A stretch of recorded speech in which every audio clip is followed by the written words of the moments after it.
nuestra sección expositiva en la mañana de hoy va a estar en los primeros 3 versos del capítulo 12 de Lucas.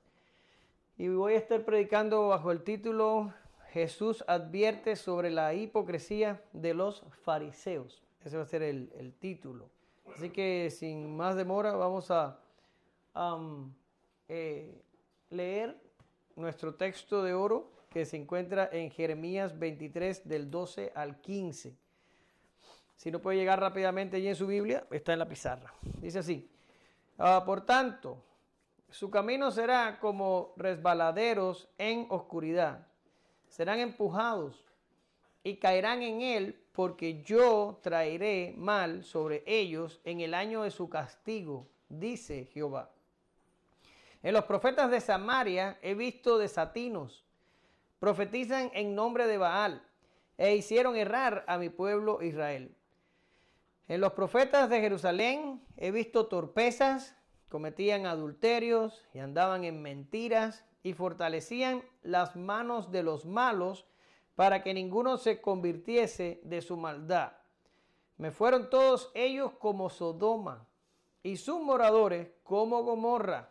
Por tanto, así ha dicho Jehová de los ejércitos contra aquellos profetas: he aquí que yo les hago comer ajenjos y les haré beber agua de hiel, porque de los profetas de Jerusalén salió la hipocresía sobre toda la tierra. Te damos gracias, Señor, en esta mañana. Qué terrible es cuando el liderazgo del pueblo de Dios se corrompe. Qué terrible es que cuando los profetas deberían estar hablando tu palabra, comienzan a hablar palabra propia o palabra de otras fuentes. Qué terrible es cuando en vez de predicar la santidad y la honestidad y el cambio en nuestra vida que nos acerca a la imagen de tu Hijo, los maestros y los profetas y la gente que está encargada de enseñar tu palabra se corrompen en pecados terribles y en hipocresías y en cosas que traen de mérito al evangelio y a tu honra. Qué terrible es cuando los líderes hacen esto, y qué terrible es ver al pueblo como se va tras sus disoluciones y se va tras el pecado y se va tras la corrupción que genera toda esta situación. Te pedimos hoy por tu misericordia que nos ayudes a aprender desde la Escritura y sobre todo que prepares nuestras mentes y almas para guardarnos de estas cosas, para perseguir lo que tú ordenas, para buscar la santidad, para alejarnos del pecado, para aprender de tu palabra y practicarla y para compartirla con otros, Señor. En nombre de Jesús oramos, te damos gracias. Amén. Bien, hermanos, pues, en la clase pasada estuvimos viendo unas potentes declaraciones que casi prácticamente yo las veo como una declaración de guerra de Jesús contra los fariseos y contra los escribas. Y estuvimos viendo que el Señor fue bastante fuerte con ellos y prácticamente los expuso al juicio y les dijo el castigo que vendría sobre ellos por toda su falsedad. Nos dimos cuenta cómo la religión de estos falsos maestros estaba condenada y esperando el juicio. Su santidad era falsa, su reputación externa, su enseñanza estaba podrida y su esperanza sobre bases no realistas. Por tanto, estos fariseos están totalmente condenados. Pero hoy vamos a continuar con un tema parecido, pero diferente, porque en la clase pasada Jesús se dirige a los fariseos y los condena prácticamente. En la clase de hoy Jesús advierte a sus discípulos contra la hipocresía de esta gente. En la clase pasada le estaba hablando directamente a ellos, ¿se acuerdan? Y yo les advertí al principio de la clase y les dije: hey, calma, aquí no hay ningún fariseo. Vamos a estar cubriendo este tema, pero esto es lo que Jesús les dijo a ellos. No vayan a decir que yo los mandé condenados para la casa. No es así. El mensaje pasado era Jesús hablándole a los fariseos. El mensaje de hoy es Jesús advirtiendo a sus discípulos de la hipocresía de esta gente. Pero yo les invito a ustedes, porque aquí sí podemos hacer esto, y que a lo largo que nosotros vayamos hablando por toda la clase, y es posible que yo también lo haga, que la parte que les tocó a los discípulos fue el enfrentamiento contra los fariseos y los falsos maestros de su tiempo, como los judaizantes y otros. Pero esto que vamos a tratar hoy es perfectamente aplicable y practicable para nosotros cuando hoy, 2000 años después, todavía nos estamos enfrentando a falsos maestros, falsos profetas, gente falsa que anda predicando religión falsa y que anda atrayendo a sí mismo personas, multitudes. Y es impresionante, pero ya yo no sé cuánto llevo en el Evangelio, pero debe ser como unos 26 años o 27 años en el Evangelio. Siempre las iglesias bíblicas son pequeñas y con poca membresía. Y siempre las iglesias disolutas y donde la doctrina escasea son llenas y la gente vive un frenesí allá adentro pensando de que son creyentes, pero no lo son. Por tanto, en la medida que valoramos las palabras que Jesús dijo a sus discípulos acerca de la hipocresía de los fariseos, usted también se prepara para aprender a protegerse contra la hipocresía de los falsos maestros de nuestros tiempos. Dicho esto, el contenido de la clase será encabezado 1, Jesús pronuncia un discurso, que en realidad el discurso lo vamos a ver por muchas clases, ahorita vamos a hablar de eso, el 1A. El 2, Jesús advierte sobre la hipocresía de los fariseos, en el 1B, y el verso del 2 al 3 es el tercer encabezado y le puse lo que está encubierto se descubrirá. Muy bien. Pues esta la voy a leer yo. ¿Por qué no puedo aprender al menos a leer que yo en el segundo grado? Yo voy a leerla yo porque es corta. No vas a leer tú, voy a leer yo. En esto, juntándose por millares la multitud, tanto que unos a otros se atropellaban, comenzó a decir a sus discípulos primeramente. Y vamos a dejarlo ahí. Ahorita vamos a venir con la segunda parte de ese verso. ¿Ok? Ahora, ¿qué tenemos aquí? Bueno, lo que tenemos aquí es, vamos a dar un poquito hacia atrás. ¿Qué pasó la vez pasada? ¿De qué hablamos la vez pasada? Bueno, la vez pasada terminamos un ciclo de respuestas que dio Jesús. Y disculpen que vaya hacia atrás, pero esto es bueno para ustedes porque si lo repito y lo repito, es probable que se aprendan, por cierto, lo que damos en las clases. Jesús le trajeron un mudo, que también Mateo dice que estaba ciego, ¿verdad? Le sacaron un demonio a la persona y entonces se le quitaron sus limitaciones de físicas y hubo 3 reacciones en la multitud. Hubo gente que se maravilló, cosa que era normal. Hubo gente que empezó a calumniar al Señor diciendo de que expulsaba a los demonios por Belcebú, ¿se acuerdan? Y había un tercer grupo que estaba incrédulo y decía, danos una señal de que eres el Mesías para que creamos en ti de una buena vez. Jesús, en la primera clase que dimos sobre esto, respondió a los que le calumniaban y hablamos sobre la blasfemia del Espíritu Santo y todo lo demás, ¿se acuerdan? Y después estuvimos viendo la respuesta a los que respondieron con incredulidad y hablamos de la señal de Jonás. Después Jesús se vira contra los fariseos y predica el discurso o hablamos de la respuesta de Jesús a los fariseos del domingo pasado, que fue, como ya te dije, un ataque frontal contra ellos y una declaración de juicio inminente sobre ellos. ¿Ya está? En lo que todo esto que yo te acabo de resumir estaba pasando, la gente siguió llegando. Y más gente llegaba, y más gente llegaba, y más gente llegaba allí donde estaba Jesús. Y dice el texto, tanto que uno a otro se atropellaban. Otra posible traducción que podemos sacar de ahí es que se pisoteaban los unos a otros porque era tanta la gente que ya no daba espacio para moverse al lado sin pisotear o molestar a tu vecino. Por tanto, Jesús aprovecha la multitud para empezar a hablar una serie de cuestiones que se va a extender hasta el capítulo 13 en el verso 9. Quiere decir, vamos a todo el capítulo 12 completo y los primeros 9 versos del capítulo 13 es este discurso de Jesús. Ahora, la complejidad de este discurso es que el Señor intercala la audiencia. La audiencia era mixta, la audiencia tenía discípulos, la audiencia tenía gente de la multitud regular, normal, personas del pueblo, y era probable que algunos de los fariseos a los cuales el Señor se había dirigido con tanta dureza todavía estaban allí, habrían llegado otros o habría alguno de sus discípulos. Por tanto, había un montón de gente. Y Jesús les habla indistintamente. A veces le habla a los discípulos, a veces le habla a la multitud, a veces le habla a los discípulos, a veces le habla a la multitud. Es muy importante que prestemos atención a esto, Porque cuando le está hablando a los discípulos, directamente nos está hablando también a nosotros. Pero cuando le está hablando a la multitud, le está hablando a personas inconversas que todavía están lejos de practicar el cristianismo o todavía están lejos de creer en Jesús. Y hay que tener en cuenta eso para una correcta interpretación. ¿Ya está? Por tanto, te traje esto que no lo puedes olvidar porque lo vamos a tener en cuenta todo el tiempo que estemos predicando hasta que terminemos con el 13:9. Y es la división del discurso según la audiencia.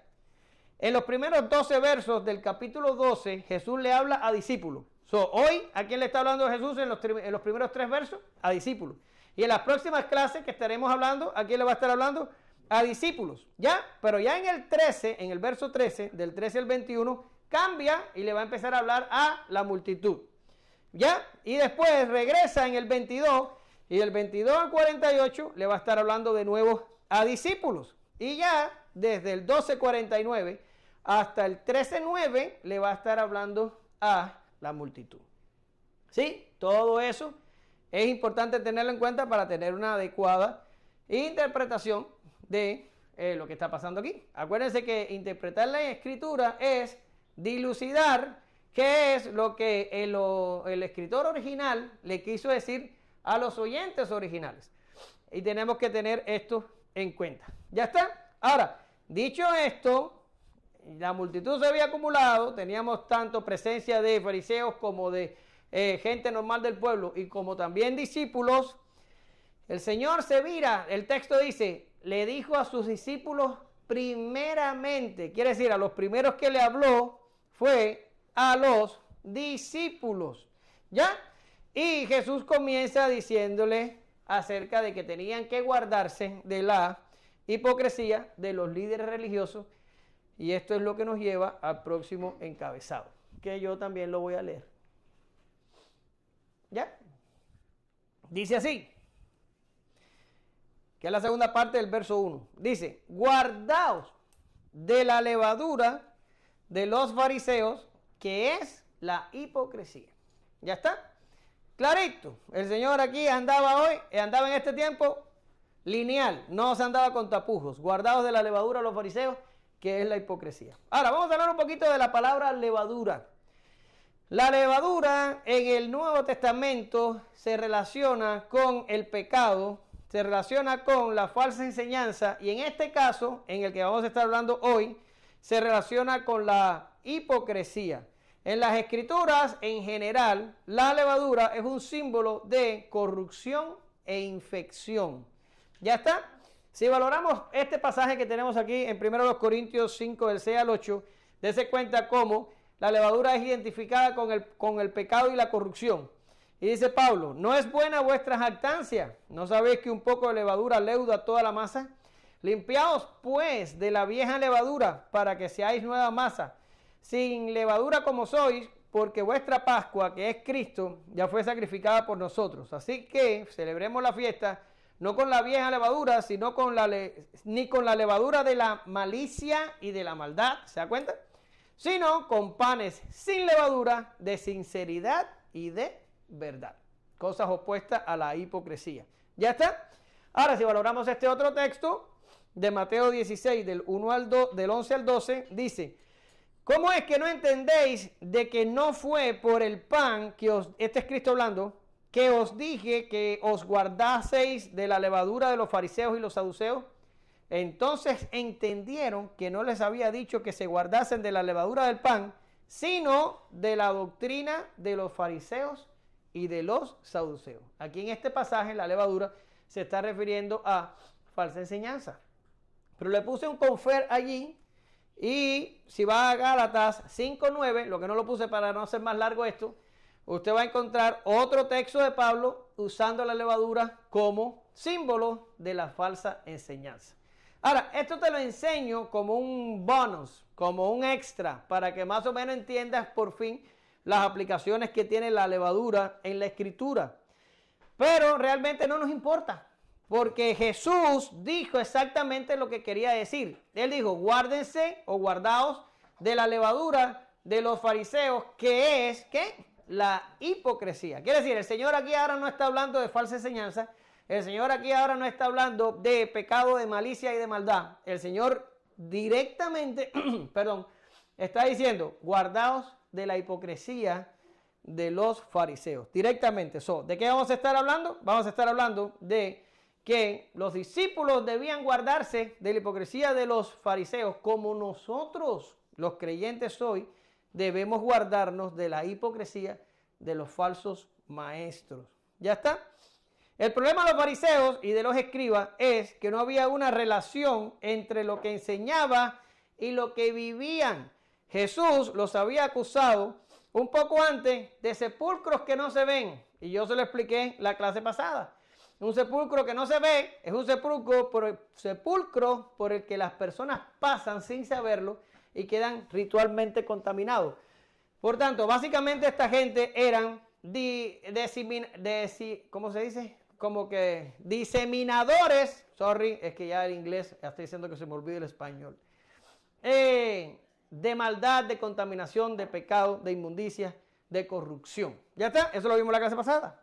Ahora, ninguna de esta gente, ni ellos, ni los falsos maestros de hoy en día, y eso también se los decía yo en la clase pasada, se les presenta a ustedes como decir, ok, Martín y Diana, vengan a mi iglesia, yo soy el falso maestro Elpidio Valdés, y yo les voy a dar pura falsa enseñanza en mi iglesia y vamos a pecar allí como ustedes quieran, vámonos para la iglesia. No se les va a parecer así, ¿verdad? No se les va a aparecer un falso maestro diciéndole semejante cosa, como no se les va a aparecer el diablo diciendo, oh, aquí estoy, yo soy Satanás y vengan para que me rindan culto. No es así. Nadie se va a parecer a decirles la neta, como dirían nuestros coterráneos. No se va a parecer así. ¿Cómo se va a parecer? Bueno, pues se va a parecer con hipocresía. Y yo te voy a decir y te voy a enseñar hoy en esta clase cómo se manifiesta la hipocresía de los fariseos, o cómo se manifestaba, que es igual a cómo se manifiesta la hipocresía de los falsos maestros hoy en día. Lo primero que esta gente hacía era que aparentaban enseñar la verdad. Esa es la primera. Y la segunda es que aparentan vivir la verdad. Son dos cosas. La hipocresía de los fariseos se manifestaba en que aparentaban enseñar la verdad y en segundo lugar aparentaban vivir la verdad. Pero vamos por calma. Vamos a explicar primero lo uno y después lo segundo. Primero, aparentaban enseñar la verdad.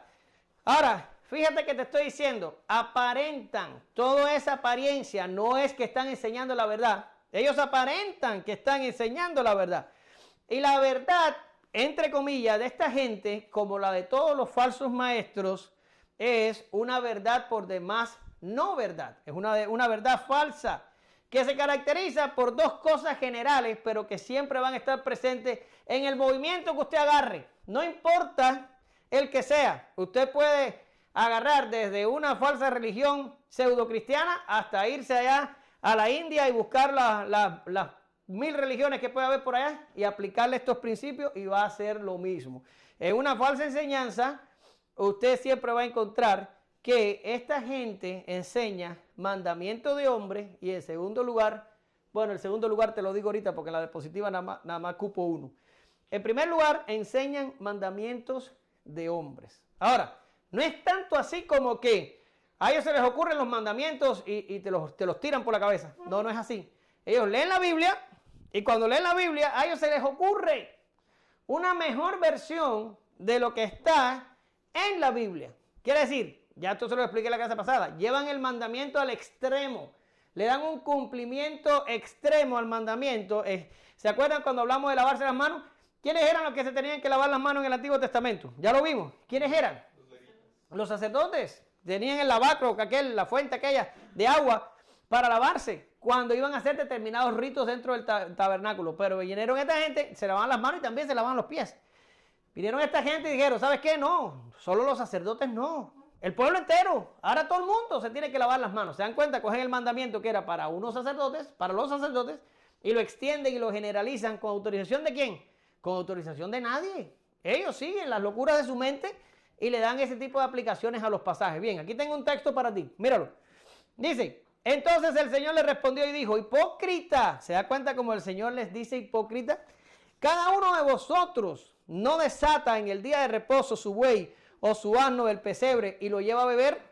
Y esta hija de Abraham, que Satanás había atado 18 años, ¿no le debía desatar de esta ligadura en el día de reposo? Quiere decir, aquí a Jesús es acusado por los falsos maestros porque sanó a una persona, no voy a decir mucho porque es Lucas 13, lo vamos a ver, que tenía una enfermedad. Y Jesús la sana. Y lo critican y le dice, hey, 6 días tenemos para esto, ¿por qué tú vienes a hacer esto el día sábado? Y él les dice, hipócritas, son unos hipócritas, todos ustedes.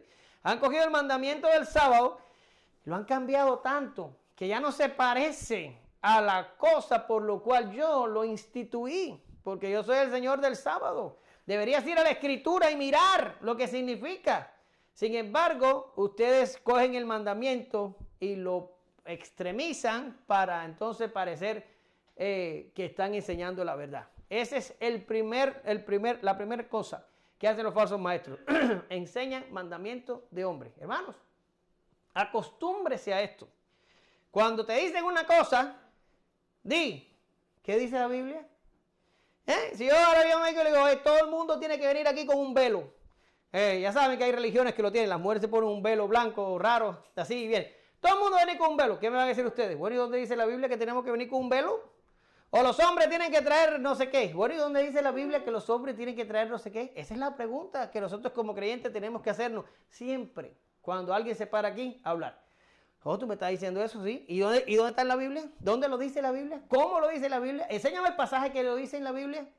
Porque esta gente siempre va a cambiar las cosas para poner mandamientos de hombre. Esto se le llama también atar las conciencias de la gente, ¿sí?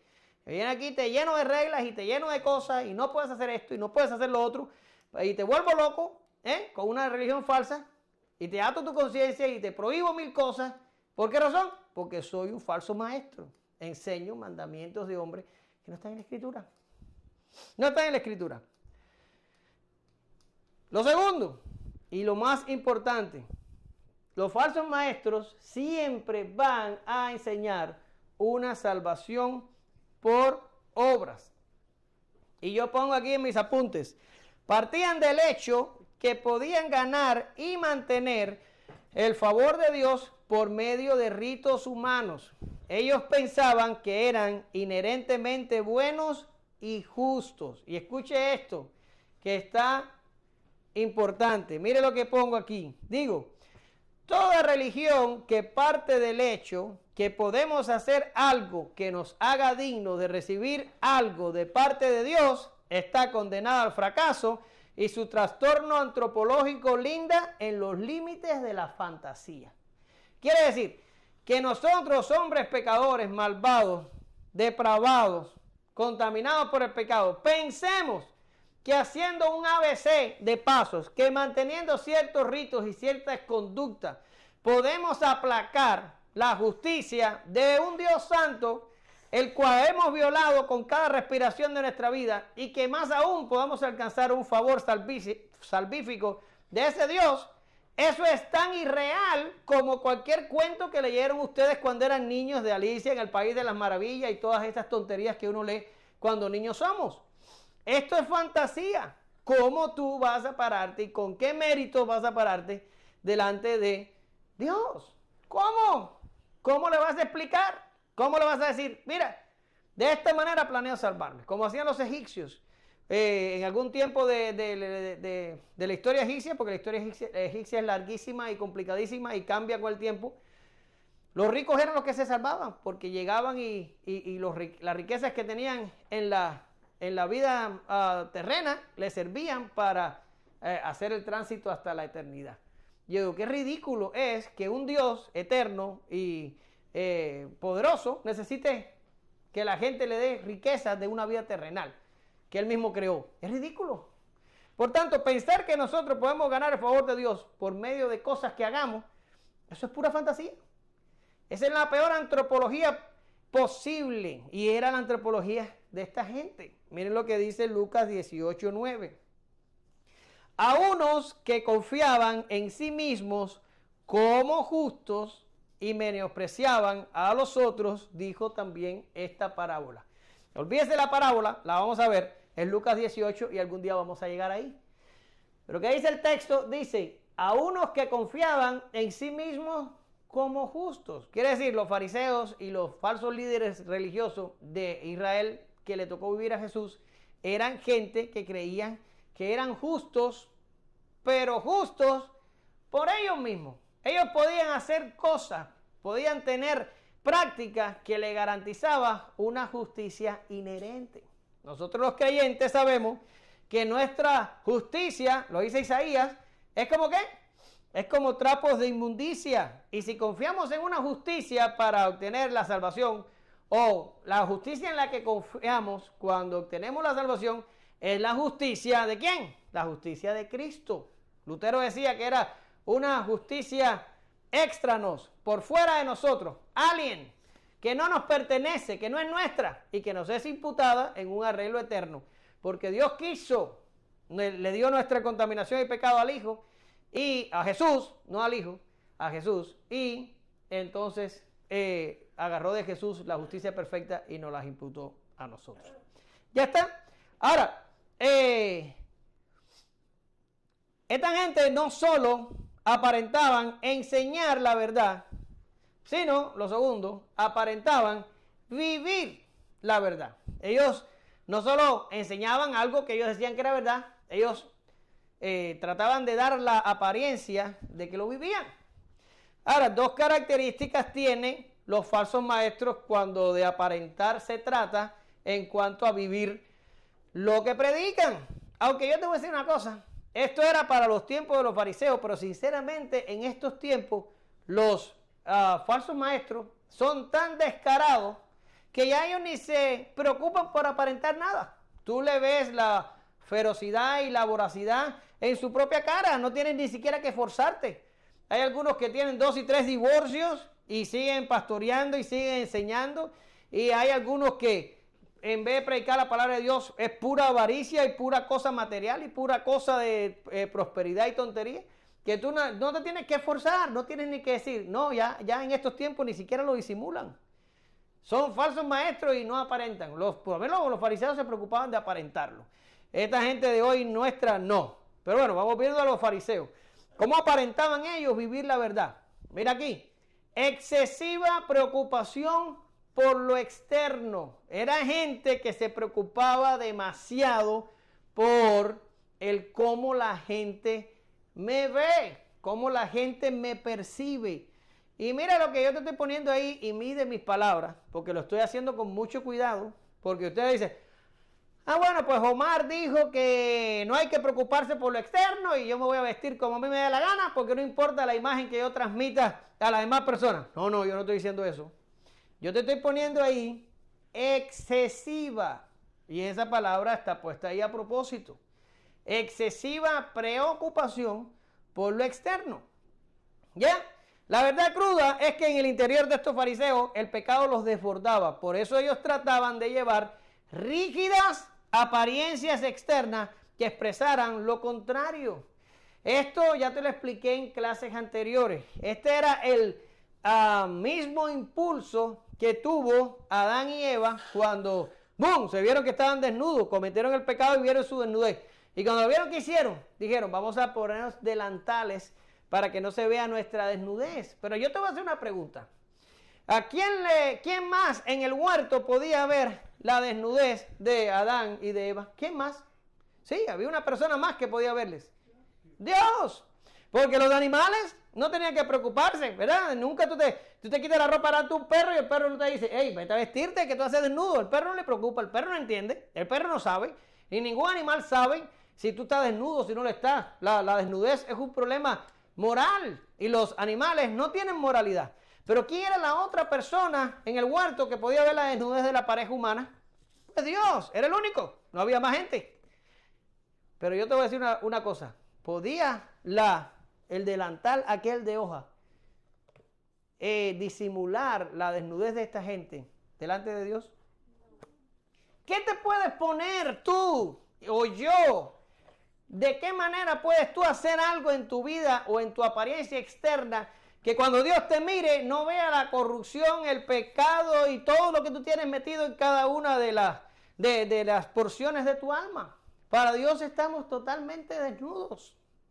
Como yo he dicho en otras ocasiones, Dios conoce cada átomo nuestro, no cada célula, no, cada átomo nuestro, Dios lo conoce. ¿Con qué me vestiré? ¿Con qué lo impresionaré? ¿Qué voy a ponerme yo que Dios no vea la maldad en mi corazón? Dígame. ¿Se da cuenta? Pero esta gente estaban mal de la cabeza. Ellos tenían una horrible teología, además. O sea, la antropología era pésima, pero la teología era peor.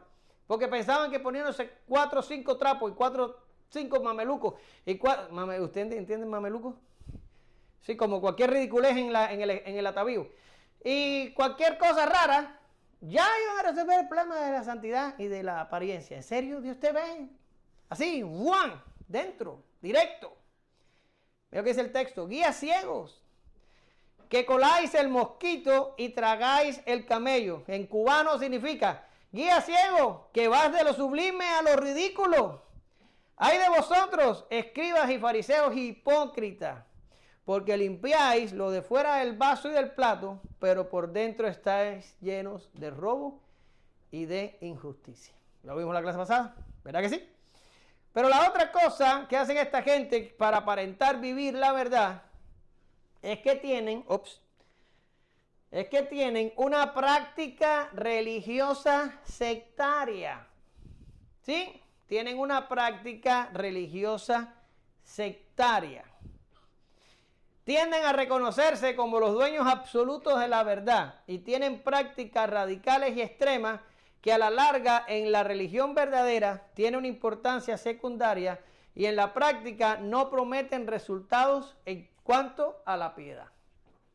¿Qué me estoy refiriendo? Por ejemplo, hay religiones actuales hoy en día que no comen carne de puerco y tienen una pila de limitaciones ¿cómo se dice? Alimentarias, ¿sí?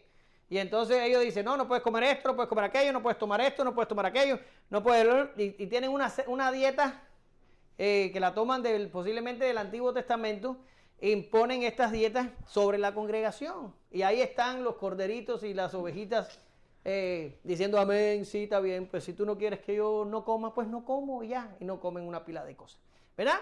O están algunos por ahí, no voy a decir nombres para mantenerme lo más ético posible, que no te dejan ponerte transfusiones de sangre y prefieren que te mueras en una mesa de operación, pero sangre no te ponen porque imagínate si te ponen sangre, ¿ya? Y hay otros que dicen, no, pero el sábado hay que guardarlo, hay que guardar el sábado porque si no, el Señor abre la tierra y te manda por ahí para abajo, para el infierno, te vas al infierno por no guardar el sábado. Y ahí todo el mundo tiene que guardar el sábado. ¿Se da cuenta? Práctica religiosa sectaria. Hacen hincapié en cada cosilla que tú la ves en una página de la Biblia y tienes que hojear 1000 páginas más para encontrarla de nuevo. Pero ellos hacen una fijación en esa pequeña cosa y lo hacen en el centro de su religión. Y si tú no lo haces como ellos te dicen, ya, completo, te vas. Vas para allá. ¿Lo ven? Práctica religiosa sectaria. Mira aquí lo que dice Colosenses 2, del 20 al 23. Este es Pablo peleando contra los judaizantes de su tiempo. Dice, pues, si habéis muerto con Cristo, ¿por qué, como si vivieses en el mundo, os sometéis a preceptos tales como no manejes, ni gustes, ni aun toques, en conformidad a mandamientos y doctrinas de hombre, cosas que todas se destruyen con el uso? Tales cosas tienen a la verdad cierta reputación de sabiduría en el culto voluntario, en humildad y en el duro trato del cuerpo, pero no tienen valor alguno, ¿contra qué? Contra los apetitos de la carne. ¿Lo ves? Aquí Pablo te está diciendo, hijo, no te agarres lucha. ¿Por qué razón? Porque esas prácticas que te están imponiendo, esos mandamientos de hombres con los que te están cargando, eso da una falsa ilusión de religiosidad. Eso te hace sentir justo porque no estás confiando en el Dios que te imputa la justicia, sino estás confiando en el rito que estás haciendo, en el trato duro del cuerpo que estás realizando y te está inflando. Eso es lo que significa en el pasaje cierta reputación de sabiduría de culto en culto voluntario. ¿Qué significa? Te infla, te hace como diciendo, ajá, yo lo estoy haciendo y el otro no lo está haciendo, yo soy mejor. Pero dice Pablo, todas esas cosas se destruyen con el uso. Sin embargo, y además de esas cosas, no tienen ningún tipo de efectividad contra los apetitos de la carne. Quiere decir, tú puedes imponerte 1000 regulaciones, tú puedes imponerte 1000 prácticas sectarias, tú puedes hacer lo que tú quieras y vas a seguir siendo el mismo pecador depravado luchando contra los apetitos de la carne. Ninguna de esas cosas te ayudan. ¿Qué te ayuda? Te ayuda la santificación del Espíritu Santo, que solo ocurre si has sido justificado previamente, que solo ocurre si ya te ha puesto la fe, que solo ocurre si has nacido de nuevo, que solo ocurre si has sido elegido desde antes de la fundación del mundo. ¿Sí? Nada externo de lo que esta gente habla y practica ayuda para nada, porque en realidad lo único que nos ayuda es Cristo y su obra. ¿Sí? Ahora, ya vimos lo que esta gente tratan de aparentar. Aparentan que enseñan la verdad y aparentan que viven la verdad. ¿Sí? Pero, ¿quiénes son verdaderamente? ¿Quiénes son los falsos maestros? ¿Quiénes son estos fariseos? ¿Qué los caracteriza? Bueno, pues vamos a ir con lo primero. Lo primero es lo primero. Son egocéntricos. ¿Sí? Todo se trata de ellos. Es ese tipo de personas que ellos son el sol de su sistema solar. Todo tiene que Todo tiene que rotar alrededor de ellos. Ellos son los dueños de la fiesta, ellos son el dueño del circo, ellos son y ellos son. Sí, todo es a favor de ellos. Los mensajes son puros ellos y puras experiencias y puras cosas y todo se trata de ellos. Sí, pero en el cristianismo nada se trata de nosotros. En el cristianismo todo se trata de Cristo. Y me vas a decir, hermano, espérame. Pero Pablo por allá dijo, ser imitadores de mí como yo lo soy de Cristo. Bueno, eso lo dijo Pablo, que subió al tercer cielo y hizo una pila de cosas. Pero eso yo no lo diría, ni dormido lo diría. Y aquí se exalta a Cristo, aquí se alaba a Cristo, se habla de Cristo, se exaltan las obras de Cristo. Aquí nosotros no venimos a hablar ni de mí, ni de nadie más. ¿Sí? Pero esta gente eran egocéntricos. Mira lo que dice el texto. Guardados los escribas que les gusta andar con ropas largas y aman las salutaciones en las plazas y les gustan las primeras sillas en las sinagogas y los primeros asientos en la cena. Todo tenía que rondar a favor de ellos. Llegaban ellos y eran la personalidad. ¿Quién es la personalidad en medio nuestro? La personalidad en medio nuestro es Cristo. Aquí no hay más ninguna otra personalidad. Pero ahora te voy a dar otra característica más visual y más importante de los falsos maestros. Míralos. Son avaros. Esta gente están profundamente interesados por hacer riqueza. Les priva el dinero. Se matan por obtenerlo. Son capaces de vender su alma si eso significa que van a obtener más riquezas terrenales. Son gente profundamente ubicados en lo terrenal. Ellos no les importa lo celestial, ni la vida venidera, ni les interesa nada. Ellos lo único que quieren es prosperidad aquí. Esta vida es lo único que les importa y lo único que quieren hacer es aumentar su patrimonio y su riqueza. Filipenses 3 del 18 al 19. Y no ignoré Lucas, pero voy a Filipenses. Porque por ahí andan muchos, de los cuales os dije muchas veces, y aún ahora lo digo llorando, escucha lo que dice Pablo, que son enemigos de la cruz de Cristo, el fin de los cuales será perdición, y cuyo Dios es el vientre, y cuya gloria es su vergüenza. ¿Qué dice ahí? Que solo piensan en lo terrenal. Y mira lo que dicen los fariseos del tiempo de Jesús. Lucas 16, 14, eso lo vimos la clase pasada. Y oían también todas estas cosas los fariseos, que eran avaros y se burlaban de él. Los falsos maestros son profundamente avaros. Se les sale cuando miran el deseo que tienen de obtener riquezas y de tener vidas prósperas. ¿Ya está?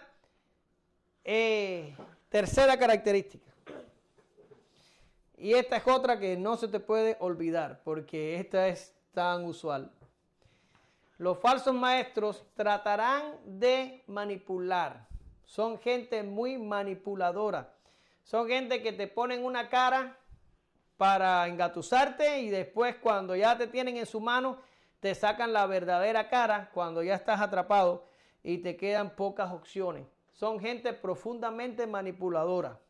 Ellos no enseñan, ellos manipulan. Siempre tienen una segunda motivación detrás de cada intención. Se muestran políticamente correctos, pero tienen una agenda oculta. ¿Sí? Así son los falsos maestros. Por tanto, desconfía de todo, hijo. Desconfía de todos. De mí y del que se te para adelante. Párate en el espejo y desconfía de ti mismo. Y confía en Dios nada más. Confía en Dios nada más. Es lo que dice, y estos son los fariseos y los herodianos, los discípulos de los fariseos y los herodianos tratando de manipular a Jesús. Y mira cómo llegan, y esto es un texto súper conocidísimo de ustedes, por ustedes, pero bueno, aquí se los damos. Dice, y le enviaron los discípulos de ellos, o sea, los fariseos, con los herodianos, diciendo, escucha cómo le entran, Maestro, sabemos que eres amante de la verdad y que enseñas con verdad el camino de Dios y que no te cuidas de nadie porque no miras la apariencia de los hombres. Dinos pues, ¿qué te parece? ¿Es lícito dar tributo a César o no? ¿Y qué dice el texto a continuación? Dice, pero Jesús, conociendo la malicia de ellos, les dijo, ¿qué dice? ¿Por qué me tentáis, hipócritas? ¿De qué estamos hablando hoy? De la hipocresía de los fariseos. Aquí están. Y el Señor, así duro, ran, ¿por qué me tentáis, hipócritas? Sí, porque vienen como, ay Alex, pero qué bueno tú eres, Alex, pero yo nunca había visto un joven más bueno que Alex, pero mira Alex, qué bueno. Oye Alex, necesito, ¡bam! Ahí viene el viandazo. Cuando yo veo una persona dudadora y que viene a decirme algo bueno, generalmente lo que hago es desconfiar de la persona. Digo, me quedo así y yo digo, ¿por qué andará este? Y sobre todo, cualquiera. Cuando adulan, búscalo. Búscalo que hay una segunda cosa que está por atrás. Profundamente manipuladores. El Señor le dijo, ¿por qué me tentáis, hipócrita? Porque esta es una pregunta con trampa. Porque si decía, ¿es lícito dar tributo a César? La gente lo iba a odiar porque la gente estaba cansado del tributo romano que les extirpaba hasta el último centavo de sus bolsillos. Pero si decía que no había que dar tributo, pues entonces el tipo estaba en abierta confrontación a Roma y era digno de muerte. No había manera que Jesús podía salir de esto. Y Jesús salió de una forma genial, porque le dijo, dar al César lo que es del César y a Dios lo que es de Dios, ¿verdad? Pero esta no fue la única pregunta que le hicieron al Señor así con manipulación. Le hicieron la pregunta aquella del divorcio, cuando estaba en una zona de territorio de Herodes, y también le hicieron otras preguntas más donde le pusieron trampas para hacerlo caer. Gente profundamente manipuladora. Cuídate de eso. Aprende, los falsos maestros siempre van a tratar de manipularte. No te dejes manipular. ¿Ya? Ahora, avanzamos porque el tiempo se acorta. Y vamos a hablar de por qué Jesús les dice a sus discípulos, guardaos de la hipocresía de los fariseos. ¿Qué significa? ¿Cuál es el verdadero peligro? ¿Qué les importaba? ¿Por qué les importaba a los discípulos el saber que los fariseos eran hipócritas? ¿Por qué necesitaban saberlo? Porque necesitaban guardarse. ¿Cuál es el verdadero peligro? Bueno, el peligro son dos. El primer peligro es un peligro mínimo y el segundo peligro es un peligro grande, es un gran peligro, es lo peor que puede pasar. ¿Sí? Lo primero que podía pasar era que los discípulos se deslumbraran por la hipocresía de los fariseos y cayeran víctimas de sus engaños y dejaran a Jesús por seguir a los fariseos. Esto es algo terrible y hubiera terminado en absoluta condenación. Y de hecho, se piensa que muchos de los discípulos de Jesús, no estoy hablando de los apóstoles, estoy hablando de discípulos, muchos de los discípulos de Jesús, para el momento en el que fue crucificado, fueron también algunos de los que gritaron, crucifícale. Y los apóstoles no gritaron, pero Pedro le negó, una parte se dispersó, Judas lo entregó. Si se dan cuenta, un peligro que tienen los discípulos de Cristo ante los fariseos es seguir sus disoluciones. Y un peligro para nosotros hoy en día es dejarnos de llevar por un falso maestro. De hecho, esta iglesia nació porque nos cansamos de los falsos maestros, nos cansamos de ellos y ya no queremos tolerarlos, ¿verdad? Porque terminamos siendo parte de ellos. Pero ahora, ¿cuál es el segundo peligro? El segundo peligro es el peor de todos. ¿Y sabes cuál es el peligro? Aprender de las prácticas de los fariseos. Quiere decir, todos los falsos maestros son unos hipócritas y los fariseos también lo son, pero voy a aprender de ellos la hipocresía y voy a venir aquí al cristianismo y voy a vivir con la misma hipocresía con la que viven los fariseos. Tú vas a decir, no, hermano, no, eso no sucede. Nosotros somos creyentes y nosotros no vamos a hacer lo que dicen los fariseos bajo ningún concepto. No, hermano, la hipocresía no es un problema en medio nuestro. Mira el texto. Y fíjate quién fue el que cayó en hipocresía. Dice el texto, y en su simulación, Pablo hablando, participaban también otros judíos, de tal manera que aún Bernabé fue arrastrado. ¿Por qué? Por la hipocresía de ellos. ¿Quién es el ellos en este pasaje? Era Pedro y otros judíos que habían venido a Antioquía, y cuando estaban en Antioquía estaban viviendo como gentiles y felices de la vida, no estaban guardando ritos judíos allí, pero entonces llegaron unos de Jerusalén, enviados por Jacobo o por Santiago, y cuando llegaron, estos eran cristianos judíos, entonces Pedro se apartó de los gentiles y empezó a comportarse más como judío. Ten cuidado, no muevas el video. Y cuando vieron estos judíos, Pedro como que se alejó de los gentiles y empezó a vivir como judío y a obligar a los gentiles a vivir como judíos. Y llegó Pablo y cuando vio toque de hipocresía, dice, pero cuando vi que no andaban rectamente conforme a la verdad del evangelio, le dije a Pedro delante de todos, si tú, siendo judío, vives como gentiles y no como judío, ¿por qué obligas a los gentiles a judaizar? ¿Sí? Que no va a aparecer la hipocresía en medio nuestro, si este es el apóstol Pedro y Bernabé practicando hipocresía en los primeros 20 años de la iglesia primitiva. Sí va a aparecer. Por eso es que estamos hablando de eso hoy. Tenemos que guardarnos de vivir con hipocresías, hermano. No podemos vivir con hipocresía. Tenemos que vivir conforme a la verdad y a la piedad. Sin dobleces. Somos lo que somos. Y se acabó. En las virtudes nos gozamos y en las flaquezas sostenemos. Así somos todos. Ustedes tienen virtudes y flaquezas. A las virtudes las vamos a usar aquí. Y en la flaqueza vamos a trabajar para soportarnos unos a los otros. Y así mismo usted va a hacer conmigo. Tengo virtudes y flaquezas. Con las virtudes usted se va a gozar. Y con la flaqueza usted me va a aguantar. Así somos todos. Pero ¿por qué tenemos que aparentar? ¿Sí? Nos vamos por el encabezado 3. Lo que está encubierto se descubrirá. Eyele, ¿quieres leer o vas a pasar? ¿No tienes voz? Mamá, coge ahí, porque seguro que ya tocaron el micrófono. Coge y lee ahí lo que voy a poner en la pizarra, para que la gente no toque el micrófono hoy.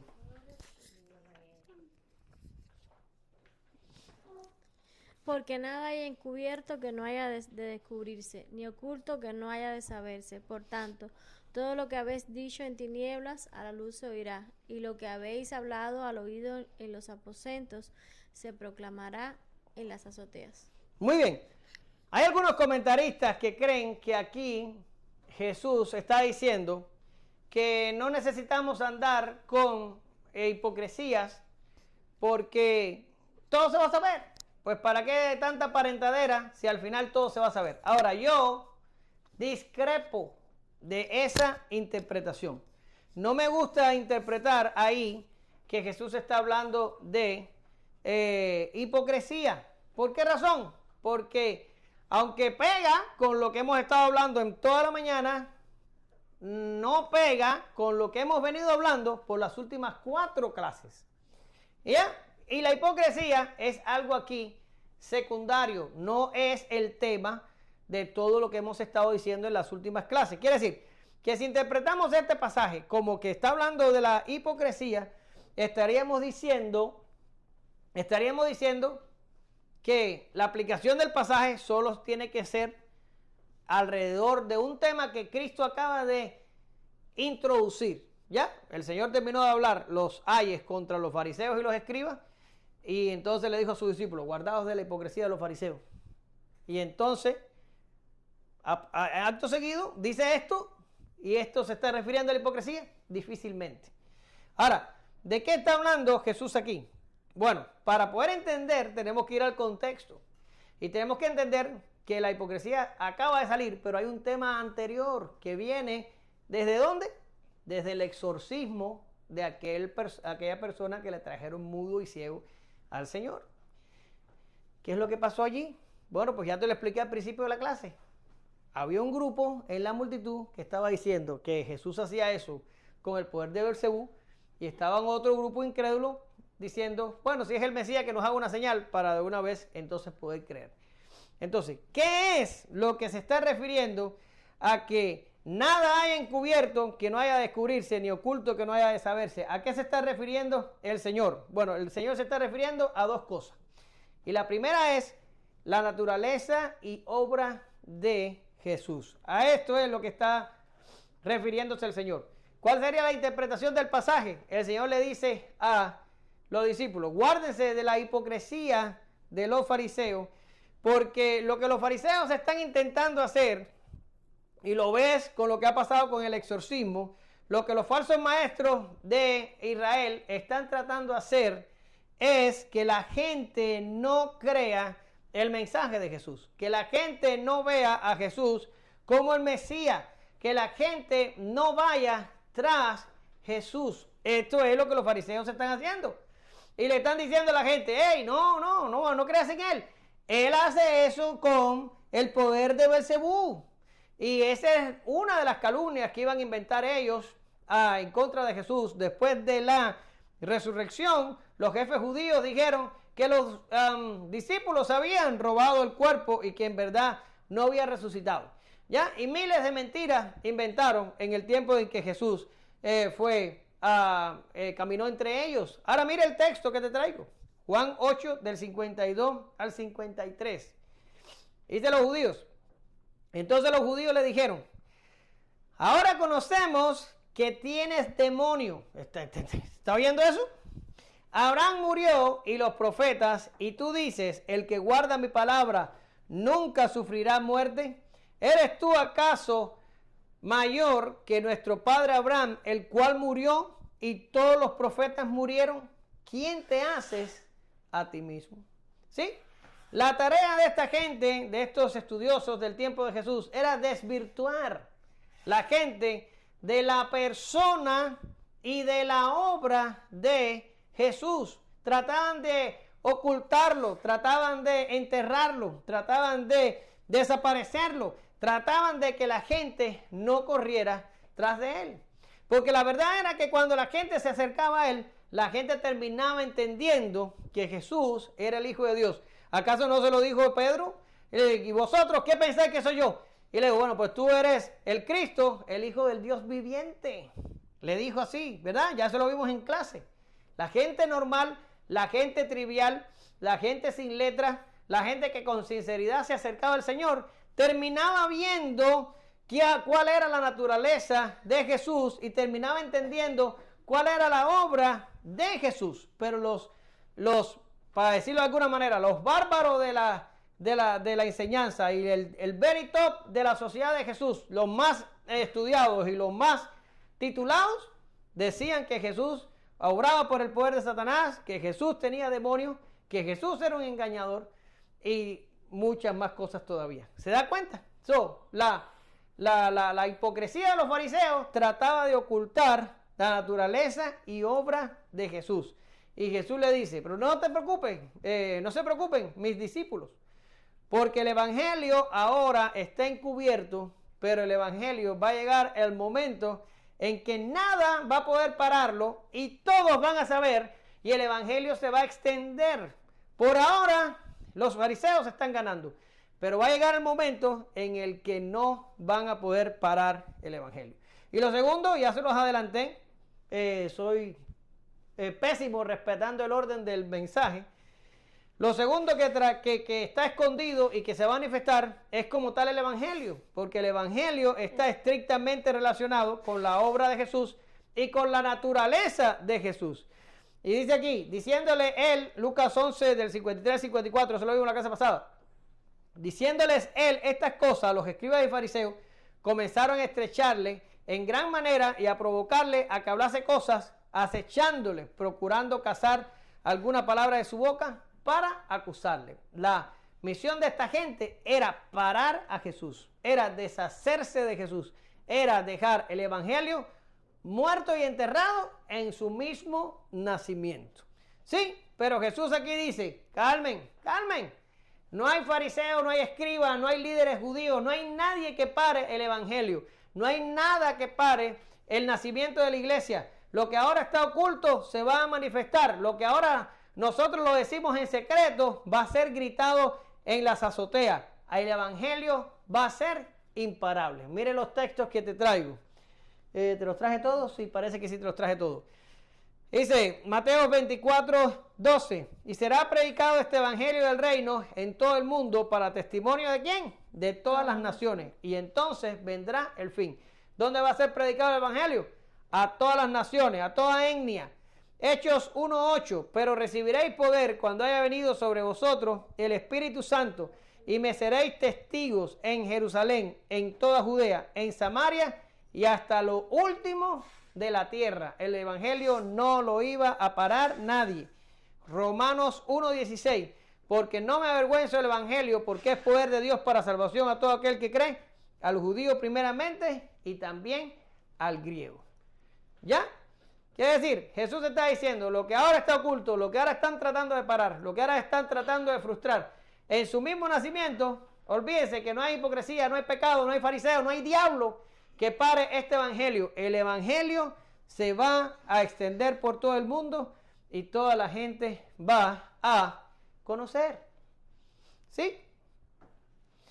Ahora, ¿cómo nosotros a este lado de la cruz podemos ayudar a esa misión de que lo que ha sido enseñado en oculto sea dicho en las azoteas? Bien, yo encontré dos maneras en las que el creyente puede ayudar a la extensión del evangelio y a cumplir esa misión de lo que aprendemos en esta sala de unos cuantos metros cuadrados pueda ser compartido con el mundo. Lo primero, y muy importante, manteniendo el testimonio. El mensaje del evangelio tiene que ser congruente. Los verdaderos creyentes y los verdaderos maestros son cartas abiertas, así se llamó Pablo en algún momento, cartas abiertas. Existe y debe existir un equilibrio entre el cómo viven y el cómo predican. Si algo sabe bien el mundo es cómo debe conducirse un verdadero creyente. Ellos no quieren vivir como nosotros, pero quieren ver que nosotros al menos vivimos congruentes con lo que predicamos. Primera a Tesalonicenses 4 del 11 al 12, dice Pablo, y que procuréis tener tranquilidad y ocuparos en vuestros negocios. Y aquí el ocuparos en vuestros negocios se puede traducir como no te metas en lo que no te importa y trabajar con vuestras manos de manera que os hemos mandado a fin de que os conduzcáis honradamente para con los de afuera y no tengáis necesidad de nada. Aquí Pablo te está diciendo, hey, necesitas tener buen testimonio para con la gente que no cree en Cristo. Te tienen que ver como un creyente. No te puedes dar el lujo que te vean y digan, ah, mira, dice que es cristiano. Dice que es cristiano. Y mira lo que está haciendo y mira lo que está deshaciendo. Es cristiano cuando va a la iglesia el domingo y después se lo olvida y mira lo que viene a hacer al trabajo o lo que viene a hacer a la casa o lo que viene a hacer X donde lo haga. Sí, tenemos que mantener el testimonio. No hipocresía. No, testimonio de verdad, ¿sí? Y lo segundo es perseverando en la proclamación. Ya, lo que se oyó en oculto se va a gritar en las azoteas. Gritarlo, si es necesario, súbete en el techo de tu casa y grítalo. Estoy exagerando.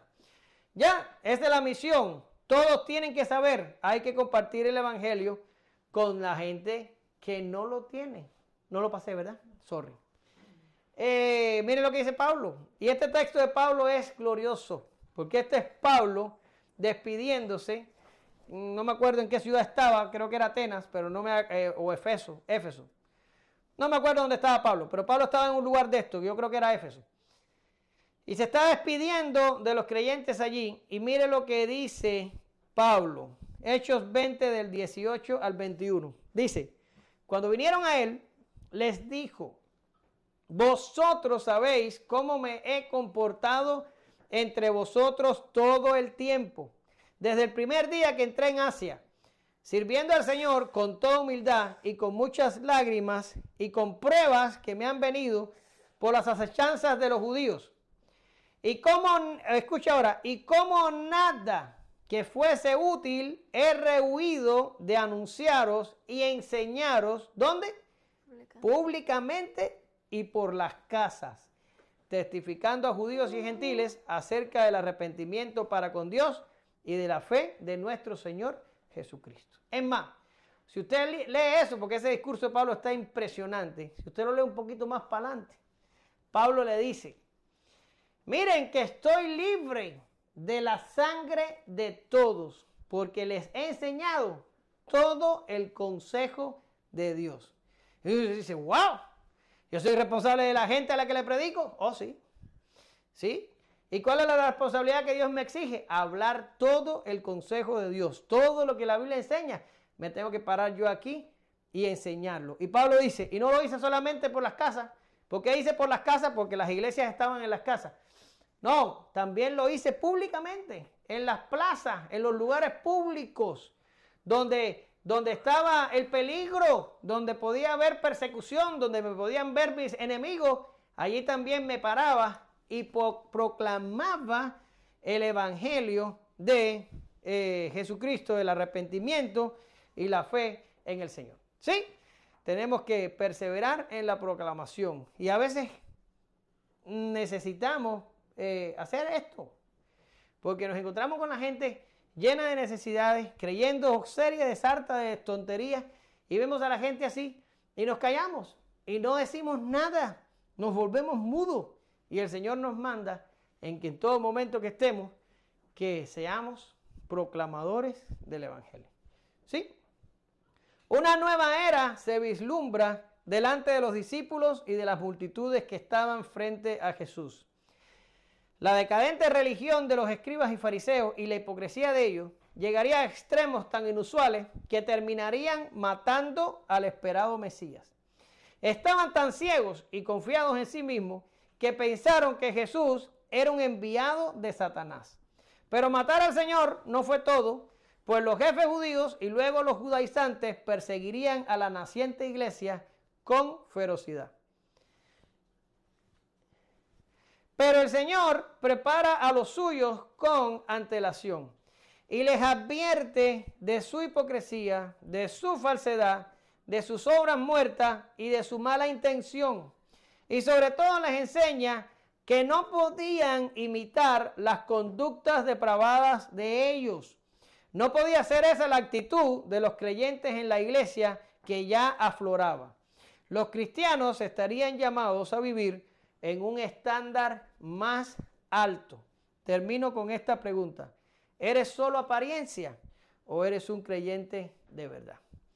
Te damos gracias, Señor, en esta mañana. Que tu Espíritu Santo nos ayude y nos santifique de forma tal que podamos vivir abiertamente y sin dobleces en frente de nuestros hermanos, de nuestra familia y de la sociedad que nos mira.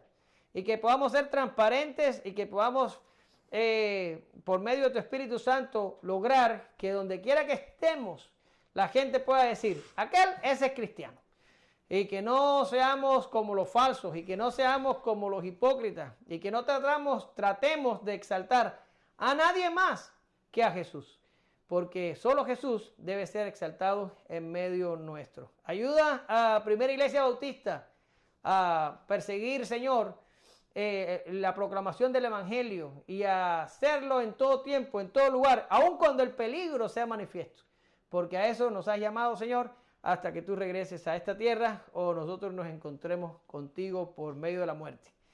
En el nombre de Jesús oramos, te damos gracias. Amén. Gracias, Señor. Amén.